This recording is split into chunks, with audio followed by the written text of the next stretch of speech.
احباب میں سے تقریباً سب نے یہ حدیث قدسی سن رکھی ہوگی. اس پہ میں اپنا مزاج عرض کرنا چاہتا ہوں، لیکن قرآن کی آیت کے ساتھ جوڑ کے عرض کروں گا کہ تم اللہ کی جانب ایک قدم آؤ، تم اللہ کی رحمت کی جانب، اللہ کی جانب ایک قدم آؤ، اللہ کی رحمت شان قدرت کے ساتھ تمہارے 10 قدم قریب آ جائے گی. سن رکھی ہے نا سب نے کہ ایک قدم اللہ کی طرف جاؤ، اللہ 10 قدم تمہارے قریب آئے گا. آج میں آپ سے سوال کرنا چاہتا ہوں، یہ حدیث قدسی تو بچوں کو بھی پڑھاتے ہو اور بیان بھی کرتے ہو، لیکن میں پوچھنا چاہتا ہوں کہ میں وہ قدم اٹھانا چاہتا ہوں، وہ قدم کیا ہے؟ اللہ کی جانب ایک قدم کیا ہے؟ توجہ رکھنا، رسول اللہ کے غلاموں جھوم جاؤ گے. اللہ کی طرف ایک قدم کیا ہے؟ اگر اس وقت میں مکہ کی طرف منہ کروں اور ایک قدم اٹھا لوں تو کیا وہ اللہ کی جانب قدم گلا جائے گا؟ ہرگز نہیں. میں نے جب یہ حدیث قدسی پڑھی مجھے شوق ہوا کہ حسان حسیب الرحمان مرنے سے پہلے یہ قدم ضرور اٹھا لینا. میں نے قرآن کھولا، یہ قدم تلاش کرنا شروع کیا. مجھے قرآن کی ایک آیت نے اس قدم کا رستہ بتا دیا کہ قل ان کنتم تحبون اللہ فاتبعونی یحببکم اللہ. اوے اللہ کی طرف آنے کی خواہش رکھنے والے، جب تو رسول اللہ کی طرف جائے گا اللہ خود تیرے قریب. اللہ کی رحمت تجھے اپنا بنا لے گی. یحببکم اللہ، پھر اللہ تجھ سے پیار کرے گا. ارے دنیا میں ایسی محبت کہیں دیکھی نہیں ہے، دنیا میں ایسا عشق کہیں سنا نہیں ہے، دنیا میں نیاز و ناز کا ایسا بندن میں نے کہیں دیکھا ہی نہیں ہے کہ بندہ پیار رسول اللہ سے کر رہا ہے اور اس کو نوازا، محبت میرے نبی سے کر رہا ہے اور اس کو اپنی آغوش رحمت میں اللہ لے رہا ہے. اچھا، اللہ نے فرمایا حبیب بتا دیجئے ان کو، کن کو، جن کو مجھ سے محبت کرنی ہے کہ وہ آپ سے پیار کریں. اگر وہ آپ سے پیار کریں گے تو یحببکم اللہ، پھر میں ان کو اپنا پیارا بناؤں گا.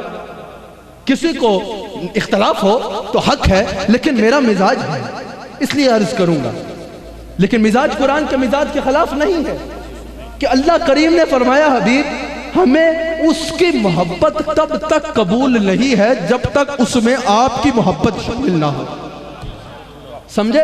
اللہ کریم نے فرمایا تب تک ہمیں اس کی محبت قبول نہیں ہے جب تک اس میں آپ کی مودت شامل نہ ہو، آپ سے محبت شامل نہ ہو. ارے میں سوال کرنا چاہتا ہوں، جو اللہ میرے نبی کی محبت کے بغیر تیری محبت قبول نہیں کرتا، وہ اللہ میرے نبی کے وسیلے کے بغیر تیری دعا کیسے قبول کرے؟ وہ اللہ میرے نبی کے خیال کے بغیر تیری نماز کیسے قبول کرے گا؟ وہ اللہ میرے نبی کی محبت کے بغیر تیری محبت کیسے قبول کرے گا؟ تیری محبت کیسے قبول کرے گا؟ آگے چلنے سے پہلے اسی آیت پر ایک اور نقطہ عرض کرنا چاہتا ہوں. اس آیت کا آغاز دیکھو، اللہ کریم فرماتا ہے قل ان کنتم، اے میرے حبیب آپ فرما دے ہر اس بندے سے جو ہم سے محبت کا ارادہ رکھتا ہے، جو ہم سے محبت کا ارادہ رکھتا ہے، یا اللہ بندے تیرے ہیں، یا اللہ عبادت گزار تیرے ہیں، محبت تجھ سے کرنا چاہتے ہیں، تو ڈائریکٹ کیوں نہیں فرما رہا؟ تو ڈائریکٹ حکم کیوں نہیں فرما رہا؟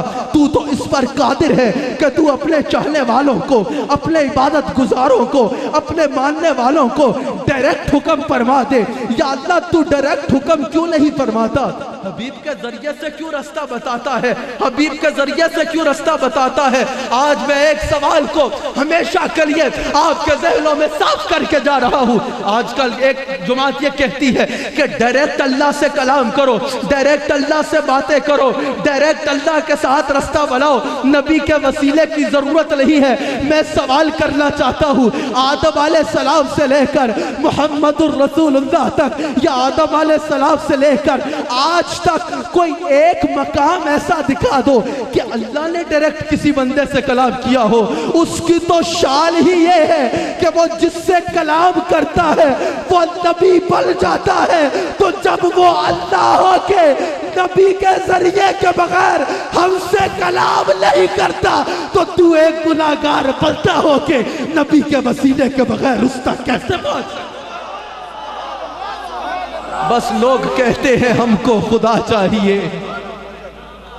لوگ کہتے ہیں ہم کو خدا چاہیے، ہم بھی کہتے ہیں ہاں با خدا چاہیے، پر خدا تک پہنچنے کا زینہ تو ہو ہاتھ میں دامن مصطفیٰ۔